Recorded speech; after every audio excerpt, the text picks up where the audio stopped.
it's funny because even when we're called, and I'm sure you guys have had this experience where the nephrology team is following that hyponatremic patient with you, and like day 3 comes and the sodium's the same, and everybody's like, we're doing our best, but hyponatremia is complicated. That's Dr. Jeffrey William, a nephrologist at Beth Israel Deaconess Medical Center, and I am just so appreciative hearing even a very smart nephrologist say that hyponatremia is complicated. Yes, because hyponatremia is complicated. But we're going to try to demystify that, at least a little today. Welcome to the Core IM 5 Pearls podcast. This is Dr. Marty Freed, a primary care physician at the Ohio State University Wexner Medical Center. And this is Dr. Shreya Trivedi, an internist at the Beth Israel Deaconess Medical Center. Whoa, Shreya, let me tell you, Buckeye Nation really doesn't appreciate when you steal their "the." Okay, how can I not make fun of that? Also joining us today is Dr. Tim Rowe, currently a chief resident at the University of Wisconsin-Madison. Marty, do you want to say it this time? Go Badgers! Oh, thanks, Shrey. It's been a while. Love Madison. Love Tim. Love Lamp. Boy, are we happy to have you here today, Tim. Hey, thanks for having me, guys. It is great to be back. Yes. And today, we're going to start the first of a 2-part series on hyponatremia with diagnostics, especially because with hyponatremia, we usually rely on that same old tired algorithm.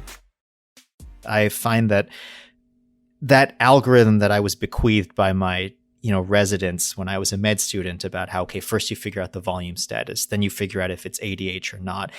It implicitly suggests that there is one etiology that is driving the hyponatremia. And I have found, again, from experience consistently, that is almost always never the case.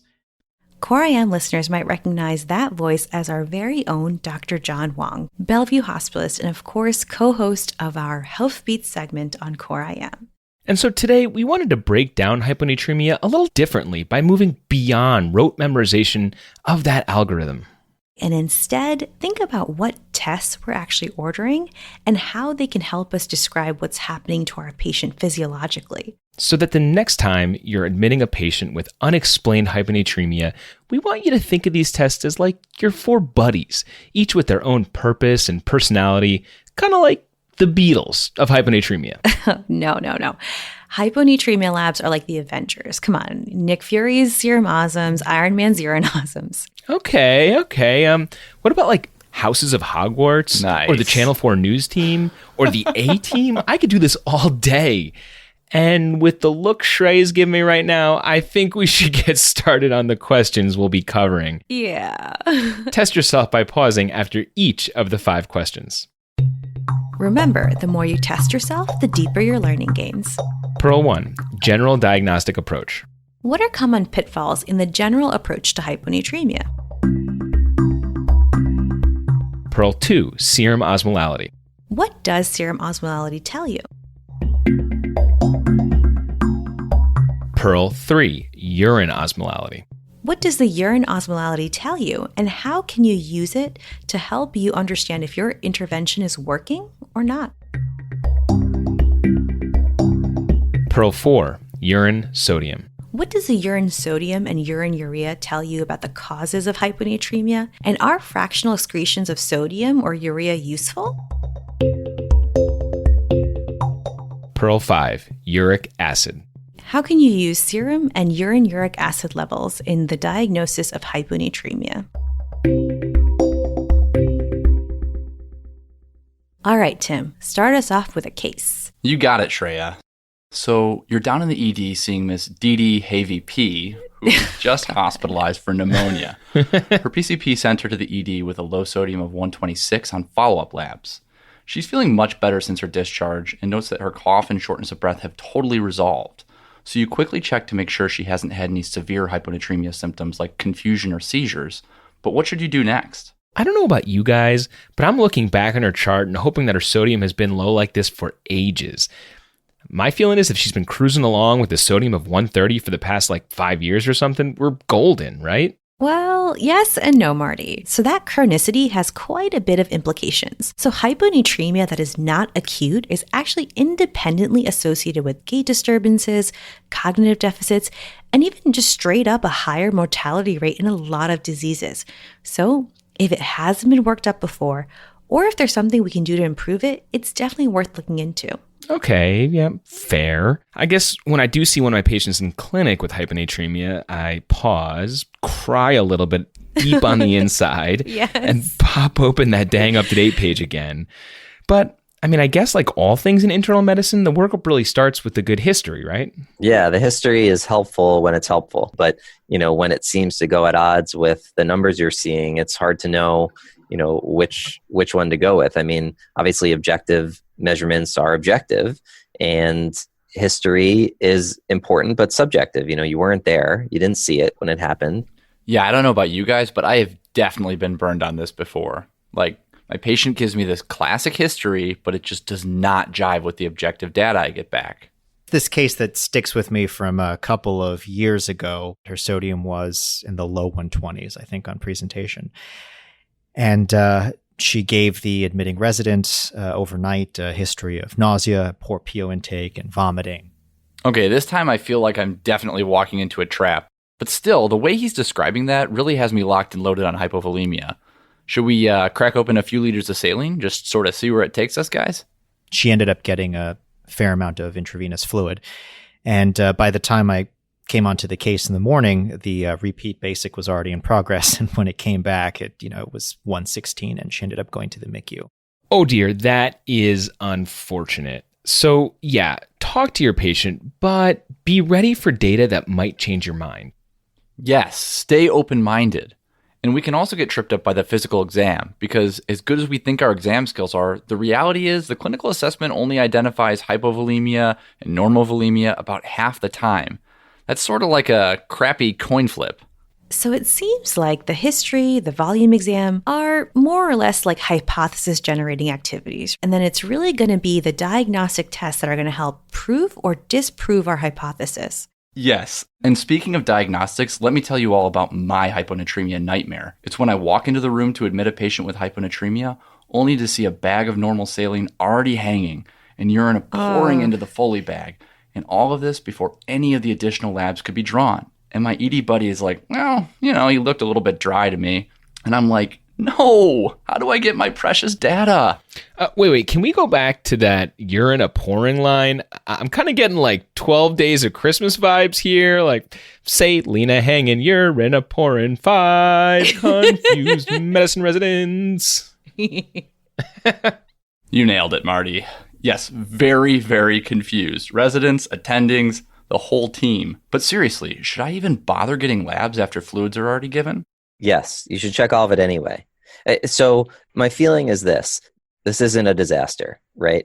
I'm so appreciative of, my emergency medicine colleagues thinking about how to fix hyponatremia. As long as the risk is lower than the benefit, I think is worthwhile. It really shouldn't have a huge effect on your workup.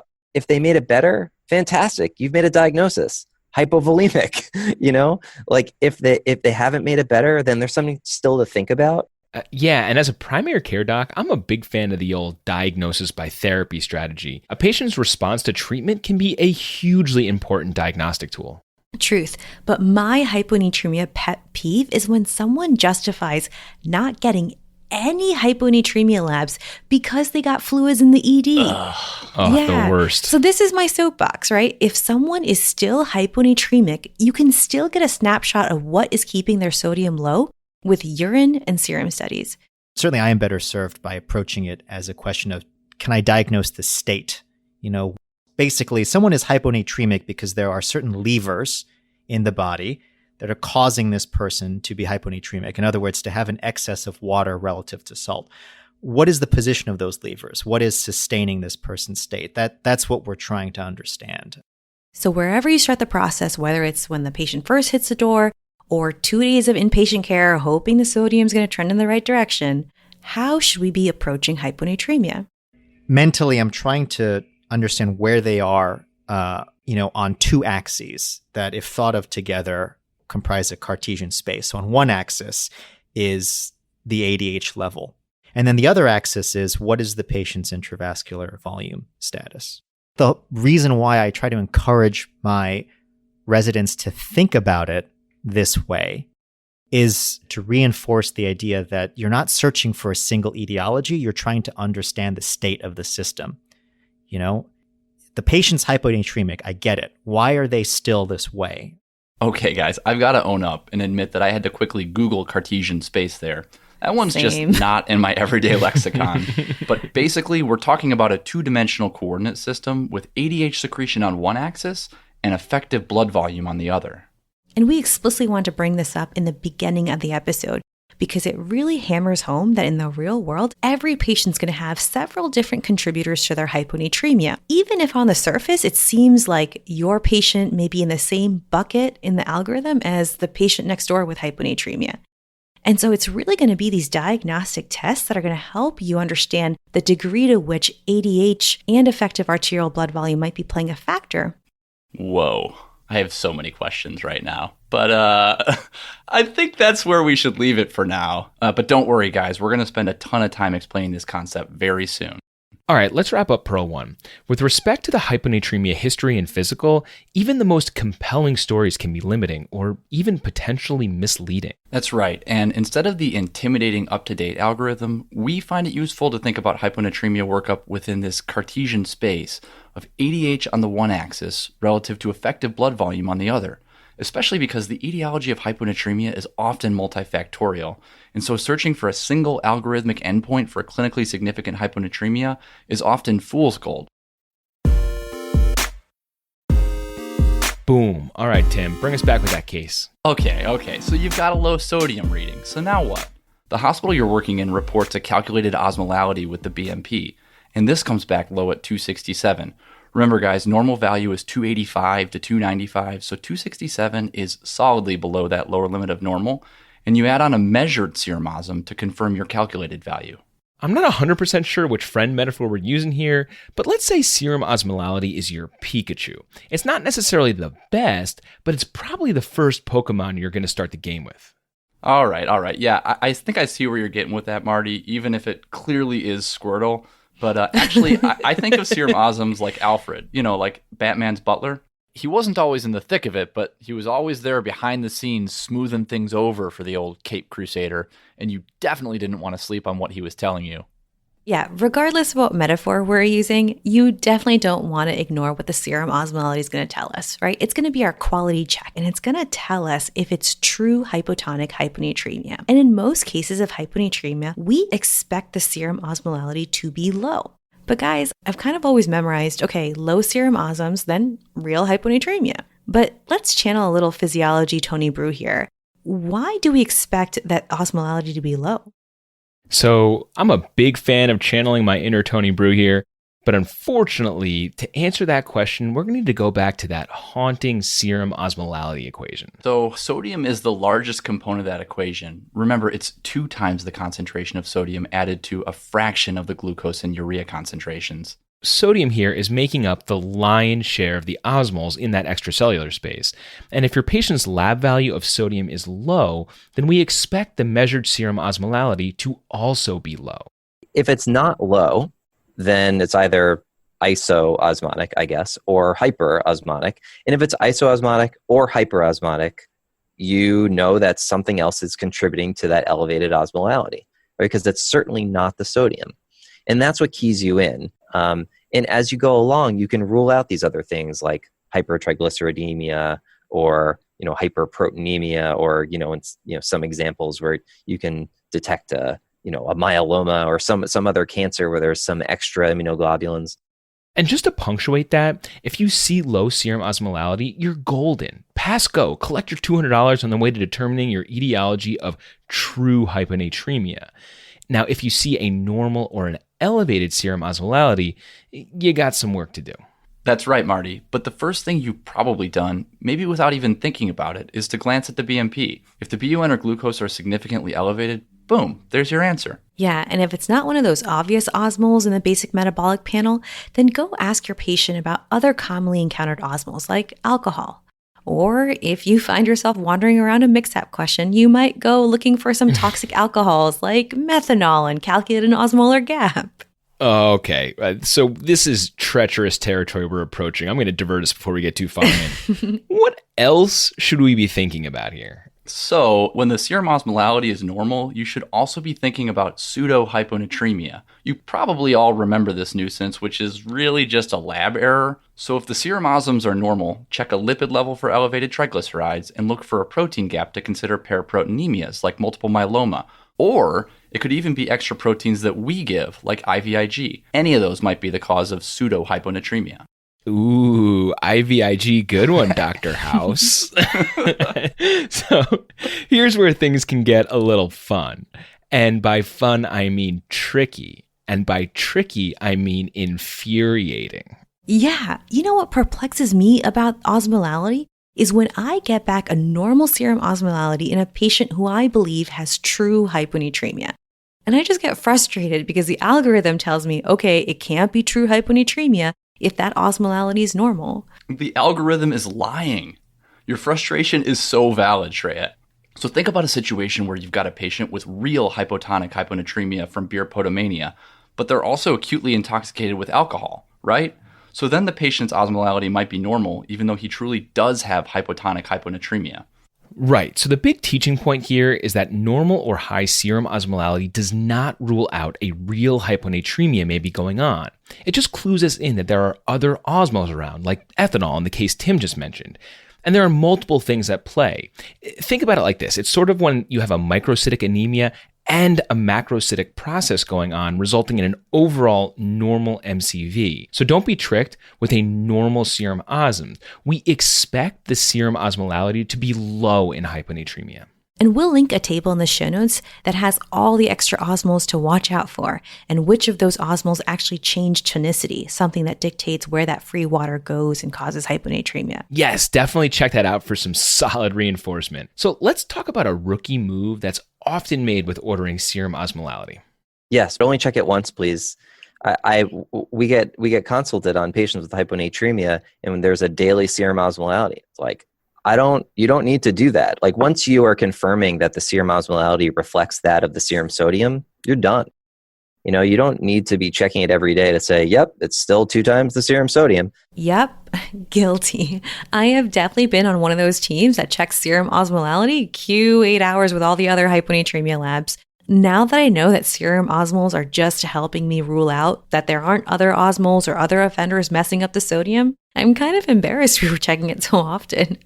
Oh, nothing to be embarrassed about at all. But the takeaway here is that you only really need to check the serum osmolality once. And then again, only if you think something new and funky is messing with your sodium. Yeah, and with that, let's summarize Pearl 2 on serum osmolality. Since sodium is our largest osmol, we expect hyponatremic patients to have a significantly low serum osmolality. We check it once to verify that this is the case. If that serum osmolality is not low, we have some work to do. If the serum osmolality is normal, pop on over to that chemistry tab, see if there's a protein gap, or check a lipid panel looking for triglycerides. That might be causing that lab artifact or pseudo-hyponatremia. Other things to think about if serum osms are normal or high are things like hyperglycemia or alcohol or elevated BUN. And remember that true hyponatremia can coexist with other extra osmols. So normal serum osmolality does not mean you don't also have a real hyponatremia going on.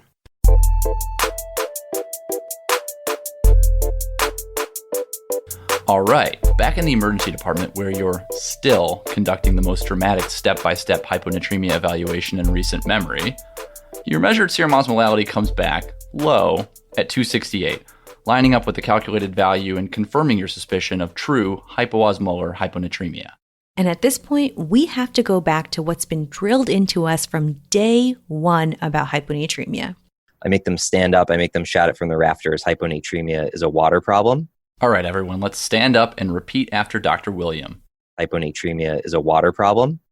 So we have to now figure out where that excess free water is coming from that's driving down that sodium number. And to understand where free water may be coming from, we have to understand what is happening with ADH.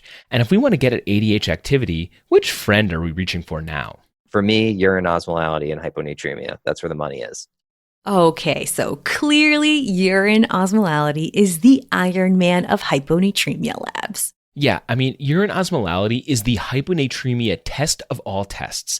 It's your Dorothy of Oz. It's your Beyonce of Destiny's Child. It's your Vinny of the Entourage crew.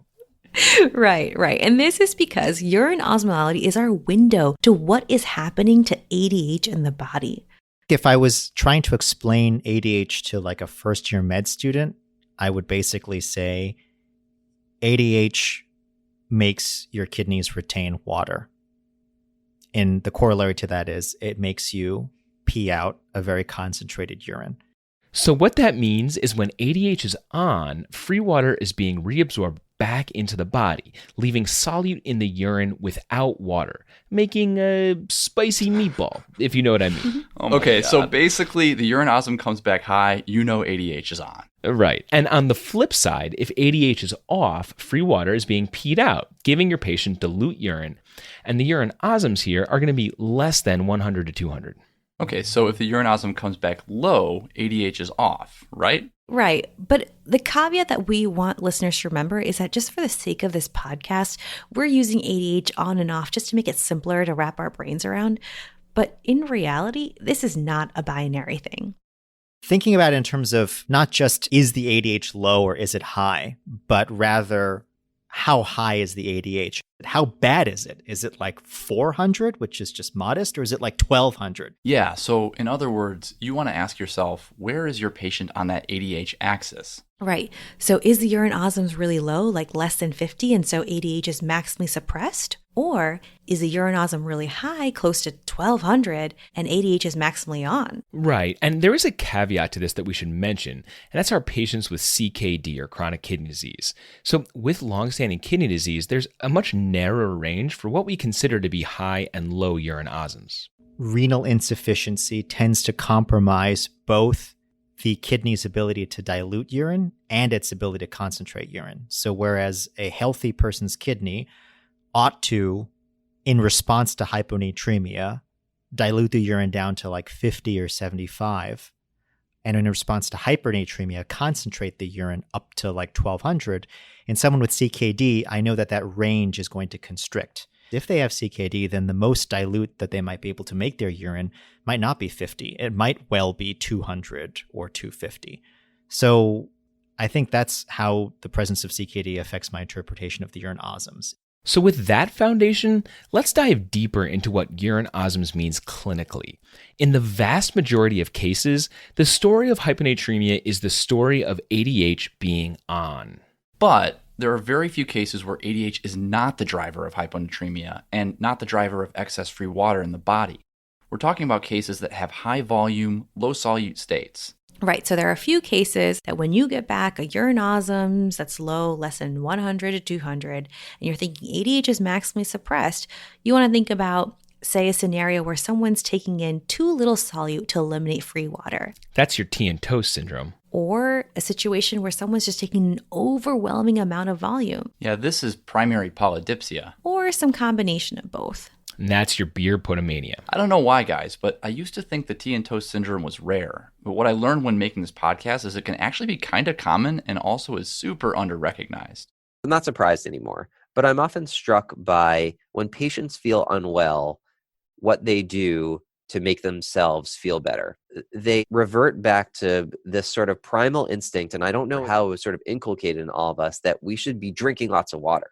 And one pro tip is to not just ask about drinking water, but to ask about all types of drinks that our patients might be consuming when they're feeling crummy. They may make themselves feel better by saying, oh, I wasn't drinking water, I was drinking Gatorade, or I was drinking something else. That actually wasn't isotonic enough to give them more volume, but it was just simply a little bit less hypotonic than water. Any sports drink is just not going to have enough in the way of nutrients to get you volume replete if you've become volume depleted. Any sports drink is not Pedialyte. You'll know if you drink Pedialyte, it tastes different than a sports drink. It is salty, right? Because it's an oral rehydration solution. And so you can imagine someone who has a decreased GFR, who isn't able to get rid of their free water as well, who's feeling ill, chugging in tons of fluids. That can quickly lead to hyponatremia. And if we go ahead and check the urine osms in these situations, it may very well be on the lower end. And just for some reinforcement, if that person has CKD, it might very well be in the 200s or so range, as Dr. Wang was alluding to. Beautiful. So that was all about low urine osms. Let's pivot here to situations where your hyponatremic patient has a more concentrated urine. Here we're typically thinking about urine osms greater than 300. What does that tell you about ADH? Especially at this point when we've confirmed that Tim's ER patient, Miss Vasopressin or whatever, does in fact have hypoosmolar hyponatremia with a low serum osmolality. When you meet somebody who's hyponatremic and you see that their ADH is in fact elevated and they're producing a concentrated urine, and there's really only two possibilities.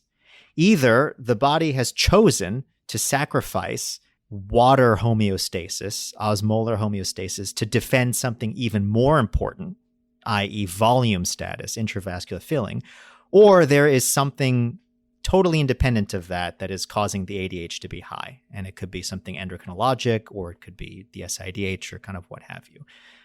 Those are really, I think, the two buckets.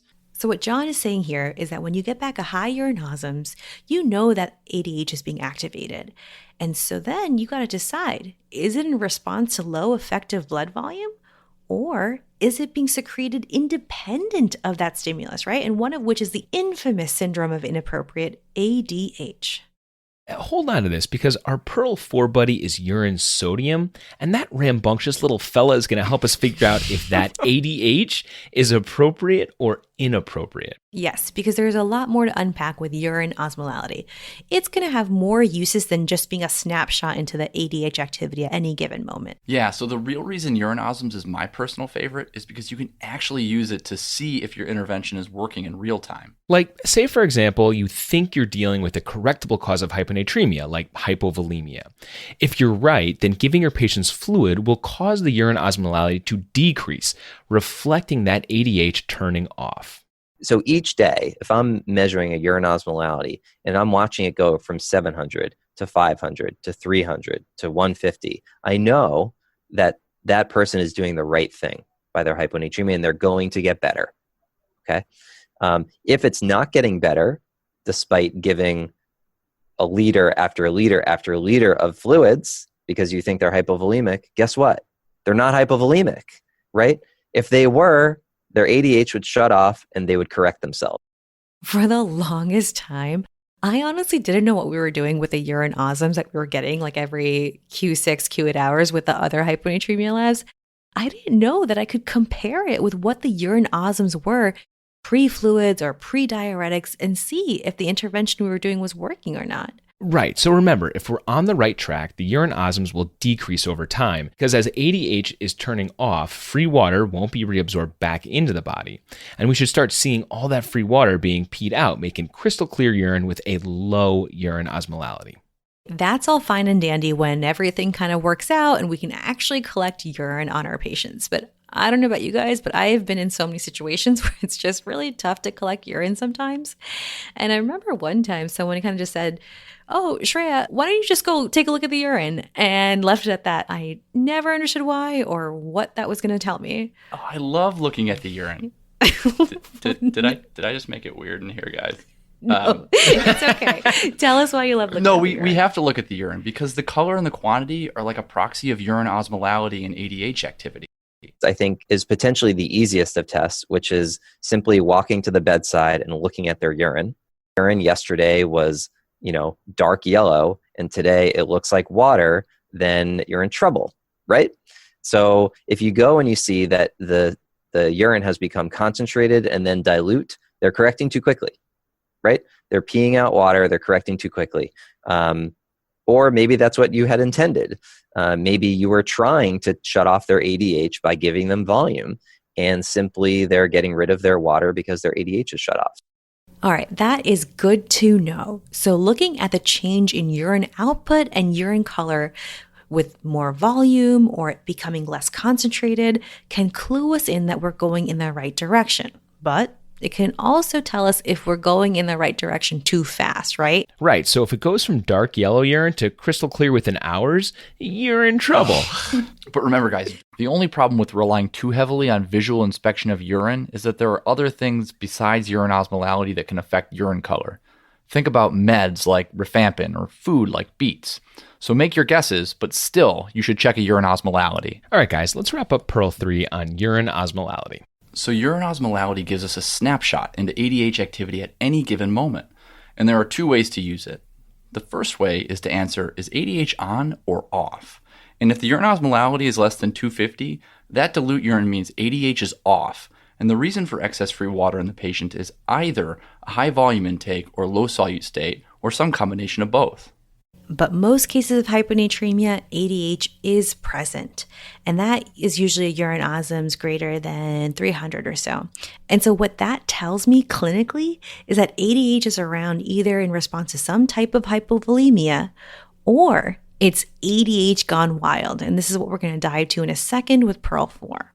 The second way to use urine osms is to monitor its use as feedback if what you are doing is moving the patient in the right direction. Don't forget that looking at the actual urine can give you a quick idea about the state of ADH at any given moment. And don't forget this, guys. If your patient's urine is going from just a few drops of double hazy bourbon barreled coffee stout to White Claw just gushing out in front of your very eyes, buyer beware. They may be at risk of overcorrecting. And your patient has transformed from millennial to a Generation Z in front of your eyes.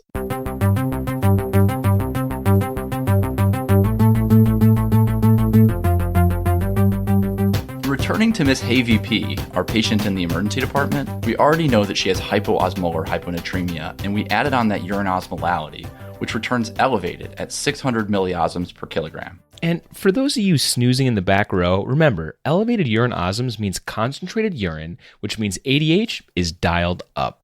And so now we have to figure out, why is that ADH on? Is that ADH appropriately on, or is it inappropriate? And for that, we should first break down what we actually mean by that appropriate or inappropriate terminology. When we say appropriate or inappropriate, we're talking about physiology. Okay. So in your kind of classic patient with cirrhosis, right, who has this kind of, underfilled sort of physiology where, they're not, they're circulating, their effective circulating volume is low, that's appropriate ADH release, right? It's inappropriate to you because you're like, your volume overloaded, you shouldn't have extra ADH, but it is appropriate because it's physiologic. Inappropriate ADH release is when you have ADH around that is not being stimulated by the normal physiologic pathways. So ADH is appropriate in response to either true hypovolemia, like severe diarrhea, or incensed low volume states like cirrhosis or decompensated heart failure, even if in those patients, ADH being on and retaining free water is bad for the patient. Okay, I got it. So just because ADH secretion is not desired in third spacing diseases doesn't mean that it's inappropriate. Sort of like that weird uncle that we never really wanted to show up for our wedding. He was still on the guest list, though, so technically it was appropriate for him to be there. We just weren't really thrilled about it. Yeah, just keep your eye on that envelope, Tim. Okay. So true. All right, let's keep our eye on the main question then. How are we going to figure out if that ADH signal that we're detecting from that high urine osm is appropriate or inappropriate? Which one of our hyponatremia lab friends is going to help us out here? The main purpose of urine sodium is to help answer the question, is the ADH that's being released appropriate or inappropriate? In other words, is it being released by your body in an attempt to maintain intravascular filling or not? Okay, wait a minute here. I always thought that urine sodium just tells us if RAS, or that renin-angiotensin-aldosterone system, is on or not. I never thought that urine sodium is going to help us distinguish between appropriate or inappropriate ADH secretion. I didn't either. And we're going to put it all together with a couple of cases in a minute. But the pathophys teaching point is that if ADH is appropriately on because of some low sensed blood volume state, you can bet RAS will be on too. The idea is the RAS system is our body's first line defense to hypovolemia, and then it activates ADH. Because when you're intravascularly depleted, whether for real or in a perceived way, The first thing your body does is it doesn't increase ADH. It activates the renin-angiotensin system and causes you to retain sodium. Only when that isn't enough does it then go on to upregulate ADH and hold on to water, right? Very interesting. Okay, so first RAS and then ADH. But how much volume loss does it take for ADH to get going?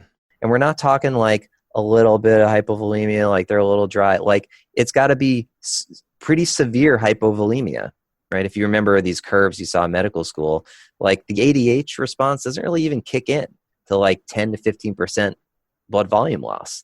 So we're not talking like a little bit of volume loss. We're talking like a lot. It should be pretty obvious. Whoa, 10 to 15% volume loss for ADH release? We're going to link a nice graph in the show notes that beautifully illustrates this. Think about all the patients you see that don't get hyponatremic, who are volume depleted. There are a lot of them, right?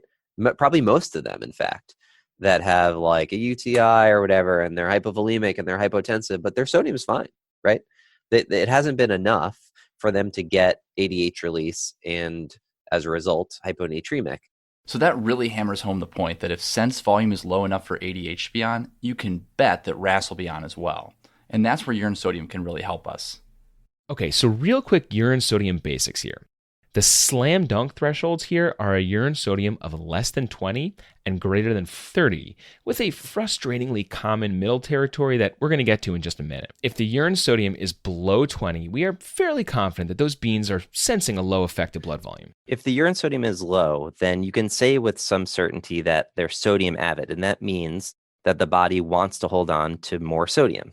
And the reason they're sodium avid is because angiotensin 2 is resulting in more proximal tubular reabsorption, and aldosterone is resulting in more distal tubular reabsorption of sodium. And of course, water follows the sodium and you become more volume replete. And on the flip side, if urine sodium is greater than 30, assuming that the patient hasn't been on diuretics and you can measure the urine sodium appropriately, then if it's not low, then RAS is probably not on. And keep in mind, we need to interpret the urine sodium with caution if that urine's abhorrent. And this is also on the assumption that they're making, they're not making a ton of urine. If they were making a lot of dilute urine, then the urine sodium is not helpful. It's just diluted. Okay, so to put this together with two scenarios, let's say you get back labs and your patient has a high urine osm, but a low urine sodium, like less than 20. Okay, I got this. High urine osm, low urine sodium. They line up well to tell me that the body is sensing low effective blood volume. A low urine sodium means RAS is on, and the high urine osms tells me that there's quite a bit of true or sensed hypovolemia, so that ADH is also on. Okay, and a second scenario. What if your labs come back and the patient has a high urine osms and a high urine sodium? What does that mean? Whoa. High urine osm and high urine sodium? No, that just feels wrong to me, like a peanut butter and mayonnaise sandwich. So if you send the urine sodium and it's high, and that suggests that your kidneys have no interest in holding on to sodium, that should make you stop and say for a moment, the scenario no longer makes sense. I'm saying that the person is releasing ADH to try to defend intravascular volume, but they're not holding on to sodium. That's not internally consistent. So either I have to come up with another reason for why the urine sodium is high, like, for example, they're on diuretics, so they're wasting sodium, or my theory has to be revised. Yeah, our theory likely should be revised because the high urine osms are telling us that ADH is on, but the high urine sodium is telling us that RAS is off, which means sense blood volume is just fine. So what the heck is all that ADH around for? This, ladies and gentlemen, is the definition of inappropriate ADH secretion. Oh man, y'all can't see me, but I am standing and slow clapping. In these cases, we love it when the urine sodium is greater than 30. Remember, without diuretics on board, because you can clearly pin it on inappropriate ADH. And on the flip side, it's also nice when urine sodium is undetectable. But what do we do in those situations when it's in the 20s or 30s? Because let's be honest, urine sodium is always in the 20s or the 30s. The FeNA, the fractional excretion of sodium, is a more sensitive measure of sodium reabsorption or sodium avidity than the urine sodium alone. And if you find that a urine sodium is not as low as you would expect it to be, it's maybe 20 or 30, and you calculate a FeNA, you should trust the FeNA because that is a more sensitive measure. The FeNA?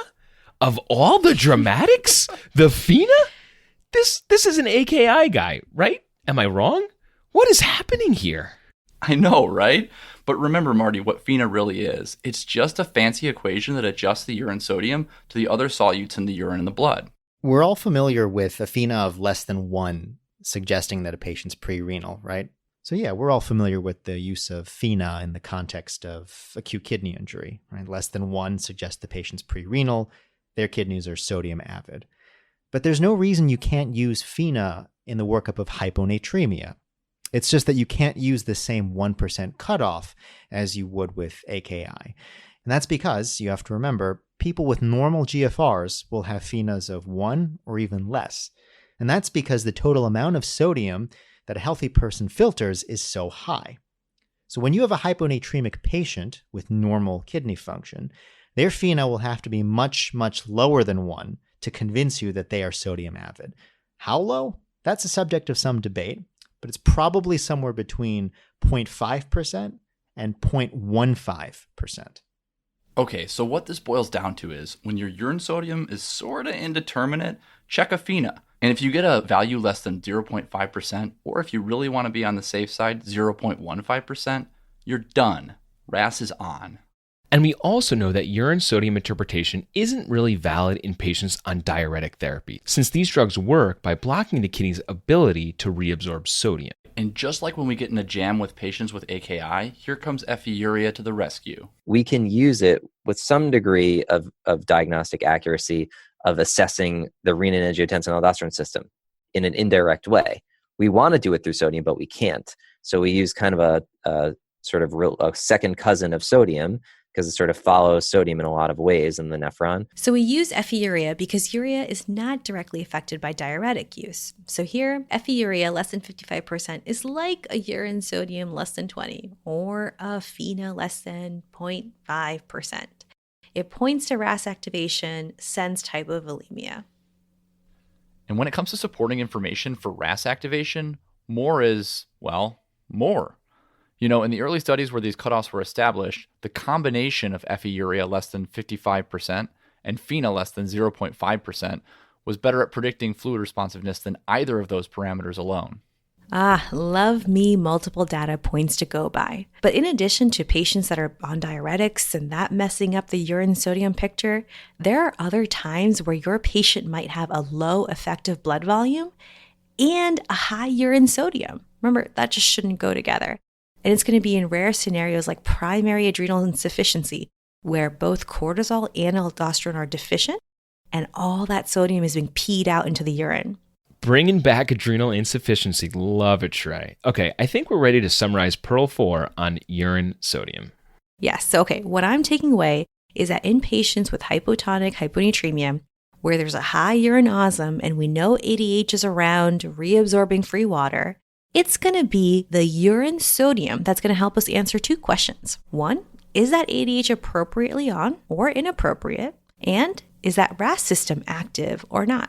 Right, and if the RAS is not active, but you're seeing ADH being secreted, so think cases where urine sodium is greater than 40 and urine osm is greater than 200, this is the definition of inappropriate ADH secretion. And I'm still slow clapping.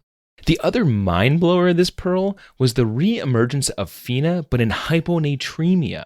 In this setting, we're using it in that all too common indeterminate urine sodium between 20 and 30. And here, we're using a lower cutoff, 0.5%, meaning that below that, we're in the low affected blood volume world. And we're going to finish this Pearl by letting John summarize his rule of thumb on fractional excretions in hyponatremia. We can use the fractional excretion of sodium, of urea, of uric acid. We can use any of these things in anybody. It's just a question of the threshold that we adopt, basically. So I think the one sentence that is always true is the lower the fractional excretion of blank, be it urea or sodium or uric acid, the more likely it is that patient is in fact hypovolemic or is in fact sodium avid. But once you try to pin yourself to a threshold, below which everybody is, sodium have, and above which everyone is not, that's when you run into trouble. That's the problem.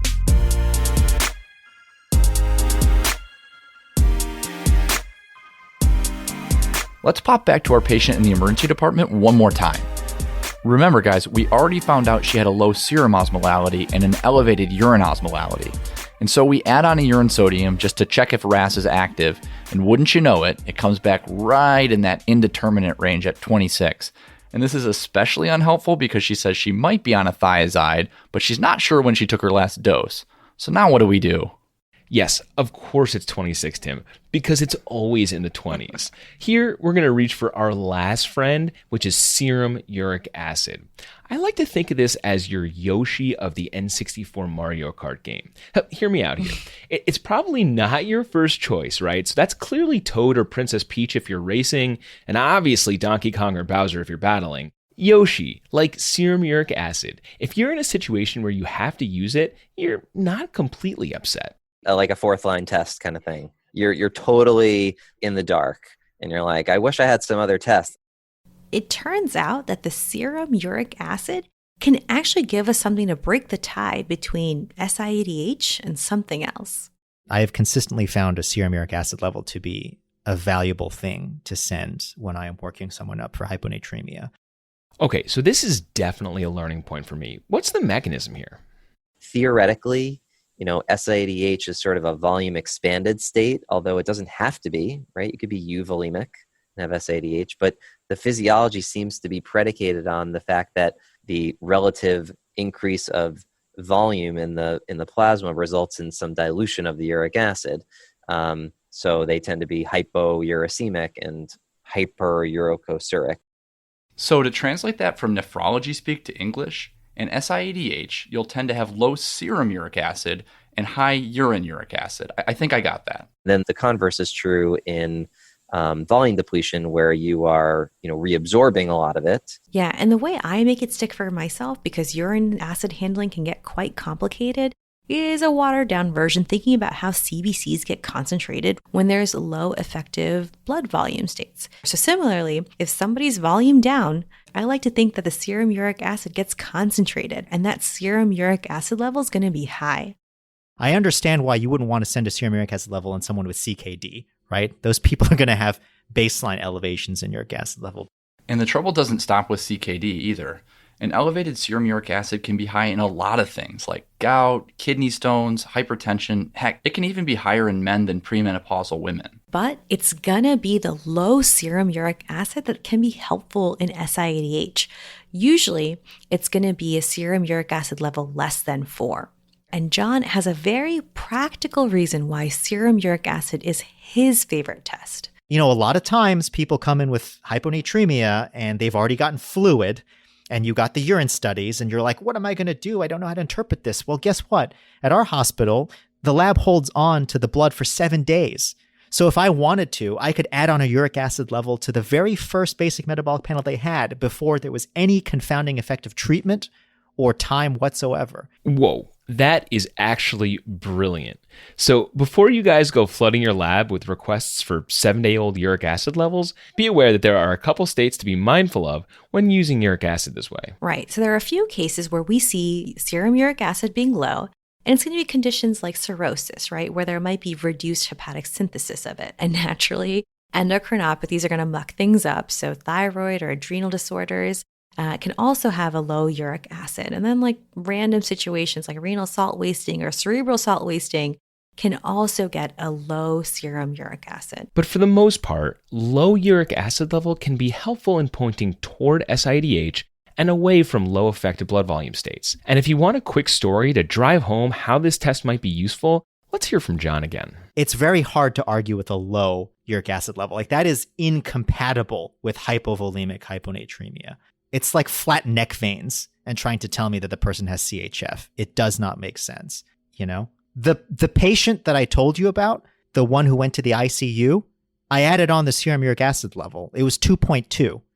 Had we added on the uric acid level, that would have been enough to be like, it does not make sense to say that this is all hypovolemia. That could have averted this. Oof, that is some hard-hitting stuff there. Yeah, agreed. And since we want to keep in mind those other conditions that can alter serum uric acid levels, one way that we can improve that diagnostic yield is just to calculate an Fe uric acid. Wait a minute. An Fe who? An Fe uric acid? Calm down, Marty. It's okay. Listen, like any other fractional excretion, we're just adjusting to plasma level to try and figure out what that kidney is doing with the uric acid it sees. And again, this kind of gets hairy, but generally speaking, we expect Fe uric acid to be higher, like greater than 11% in cases like SIADH. And on the other side of the coin, a lower Fe uric acid, like less than 11%, is going to be more consistent with lower effective blood volume states. All right, great. Shrey, I think we're ready to summarize Pearl 5 here. Yeah, so what I've learned is not to give too much mind when I get back a high serum uric acid level, since so many things can cloud that picture. But it's going to be a low serum uric acid level, generally less than 4, that can be helpful in terms of pointing towards SIADH, with the caveat that we can also see a low serum uric acid level in cirrhosis or some endocrinopathies. And if you want more data points for SIADH, in addition to a serum uric acid being low, a high Fe uric acid greater than 11% or so can help you feel more confident about SIADH. And that's a wrap for today's episode. If you want to learn even more about hyponatremia, don't forget to check out the corresponding article at AMBOSS, linked in our show notes. If you found this episode helpful, please share with your team and your colleagues and give it a rating on Apple Podcasts or whatever podcast app you use. It really does help people find us. And if you want to add your own tips, please share them with us, tweet us, or leave us a comment on our website or Instagram or Facebook page. A very big thank you to our peer reviewers, Dr. Helbert Rondon and Dr. Larissa Kruger-Combs. Also, a huge shout out to Shiyu Yang for her first time audio editing on A 5 Pearls, and of course, our ever-trusted Solon Kelleher for the audio editing. Also, big thank you to Dr. Rahul Maheshwari and Priya Patel for the accompanying graphics, and thank you to Dr. Sean Burke and Dr. Clem Lee for off-air producing this episode as well. Stay tuned for the next Hyponatremia episode on management. As always, we love hearing feedback. Email us at hello@coreimpodcast.com. Opinions expressed are our own and do not represent the opinions of any of our affiliated institutions. All right, see you later. Yep, guilty. I have definitely been one of those teams that checked serum osmolality Q6, Q8 hours with all the other hyponatremia labs. What did I say? You stumbled over osmolality. Oh, what did I say? Osmolality or osmolality? I don't know. You That's how they say it in Boston. Osmolality. I'm sorry. Just going down the street, went to Dunkin' Donuts, checked my osmolality. Okay. Tweet that, Solon. As a major research institution, Arizona State University offers the most online bachelor's degree programs, along with world-class faculty and dedicated support. Discover why ASU is ranked #1 in innovation for 9 consecutive years. Tap to learn more.